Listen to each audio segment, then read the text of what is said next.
35ला आणि आमचे जवान शहीद महेश नागुलवार त्या दिवशी शहीद झालं होतं. आणि नंतर या फरवरीमध्ये 5 फरवरीला आमचे 6 फरवरीला आमचे दुसरे जवान शहीद. जसं सर्वांना माहीत आहे की ॲक्च्युली मध्ये जे माओवाद्यांची चळवळ आहे हळूहळू अत्यंत कमी झालं आहे आणि त्या शृंखलेमध्ये कंपनी नंबर 10 जे आमचे उर्वरित फॉर्मेशन आहे त्यांचे 10 कॅडर आमचे शिल्लक राहिलेला होता.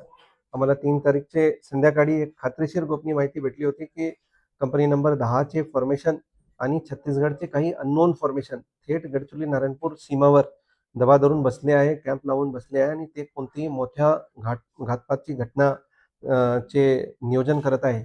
आणि त्या अनुषंगाने तात्काळ C60चे जे आमचे पथक होते, जे नवीन उघडलेले आमचे आउटपोस्ट आहे फुलनार आणि बिनगोंडा, त्यातून C60चे पथक लॉन्च झाले होते आणि ते 4 तारीखचे सकाळी तिथे त्या एरियामध्ये पोहोचून त्यांनी कॉर्डन लावलं आणि तिथे 4 तारखेला पण आमचे माओवाद्यांसोबत चकमक झाली होती, परंतु अत्यंत धंदळाट जंगल आणि होस्टाईल टेरेनमुळे आम्ही माओवाद्यांचे शोध घेऊ शकलो नाही. आणि परंतु त्या दिवशी आम्ही 2 माओवाद्यांचे जे कॅम्प होता ते उद्ध्वस्त करण्यामध्ये गडचिरोली पोलिसला यश प्राप्त झालं होतं. परंतु आम्ही ऑपरेशन कॉल ऑफ केलं नाही आणि ऑपरेशन रात्रीभर तिथे आम्ही थांबून 5 तारखेला सकाळीच परत ऑपरेशन सुरू केलं आणि त्या सर्चिंगमध्ये माओवाद्यांसोबत परत चकमक सुरू झाली आणि दिवसभर चालले चकमकमध्ये. त्या दिवशी आम्हाला 3 मृतदेह माओवाद्यांचे सापडले, एक AK-47 आणि एक SLR सोबत. आणि परंतु दुर्दैवाने आमचे शूरवीर जवान दीपक मडावी C60चे कमांडो आहे, ते नक्षल सोबत जेव्हा त्यांची चकमक सुरू होते आणि नक्षल त्यांचे कोडनला तोडण्याचे प्रयत्न करत होते, त्यांनी 2 माओवाद्यांचे खात्मा केले तिथे. परंतु दुर्दैवाने एक गोळी त्यांना पण लागला आणि ते गंभीर जखमी झालं होतं. त्यांना आम्ही रात्रभर त्यांना इव्हॅक्युएट करून अर्ली मॉर्निंग फर्स्ट लाईटवर आम्ही एअरलिफ्ट केलं अबुजमाड जंगल परिसरातून आणि भामरागड हॉस्पिटलला आले, परंतु दुर्दैवाने त्यांच्या ट्रीटमेंटमध्ये त्यांना वीरमरण प्राप्त झालं.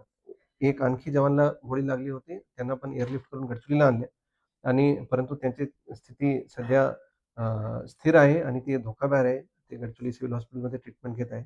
पूर्ण ऑपरेशन जे प्रथमतः असे झालं की गडचिरोली C60ने 3 दिवस 3 रातचे इतके लांब ऑपरेशन अत्यंत होस्टाईल टेरेनमध्ये त्यांनी ऑपरेशन एक्झिक्यूट केलं आणि जे नियरेस्ट पगडंडी होते जिथपर्यंत तुम्ही पोहोचू शकता त्यापासून 14 किलोमीटर अंतरावर आमचे हे ऑपरेशन सुरू होतं आणि 3 दिवस 3 रात चाललेल्या ऑपरेशनमध्ये एकूण 7 जहाड माओवाद्यांना कंठस्नान घालण्यामध्ये गडचिरोली पोलिसांना यश प्राप्त झाले.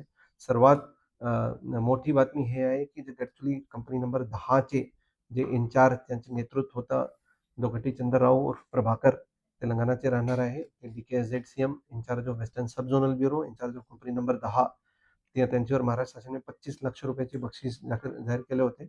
त्यांची खात्मा करण्यामध्ये गडचिरोली पोलिसला यश प्राप्त झालं.